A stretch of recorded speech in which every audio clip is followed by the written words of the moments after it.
இந்த பிசிஓடி தொந்தரவுக்கு ஒரு சூப்பரான ஒரு டிப்பு கொடுக்குறேன். அது கொஞ்சம் கவனமா கேளுங்க.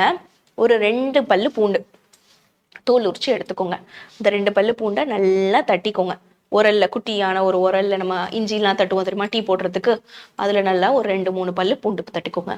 அந்த அளவுக்கு சின்னதா வெல்லத்தை போட்டு நல்லா தட்டிக்கோங்க. அது நல்லா அந்த பூண்டும் அந்த வெல்லமும் நல்லா கரைஞ்சி 1-2 அடைப்பட்டுருமா, அதோட ஒரு பாதி பெருங்காயம் போட்டு நல்லா கலந்துட்டு ஒரு உருண்டை எடுத்துக்கோங்க. அது நல்லா அது ஒரு பேஸ்ட் மாதிரி தானே இருக்கும். ஒரு சின்ன உருண்டை கோழி குண்டு மாதிரி ஆயிடும். அந்த உருண்டையை தினசரி காலையில எடுங்க. பிசிஓடி தொந்தரவு யாருக்கு இருந்தாலும், எந்த வயதானவங்களுக்கு இருந்தாலும், ஏன்னா இப்போ யங் பீப்புள் இப்போ அந்த டீனேஜ் இப்போ பீரியட்ஸ் அவங்களுக்கு வருது, ஃபர்ஸ்ட் பூப்படைகிறாங்க, மாதவிடாய் ஃபர்ஸ்ட் வருது, அதுல இருந்து அவங்க பீரியட்ஸ் நிக்கிற நாள் வரைக்குமே அவங்களுக்கு இர்ரெகுலாரிட்டி இருந்துட்டே இருக்கும்.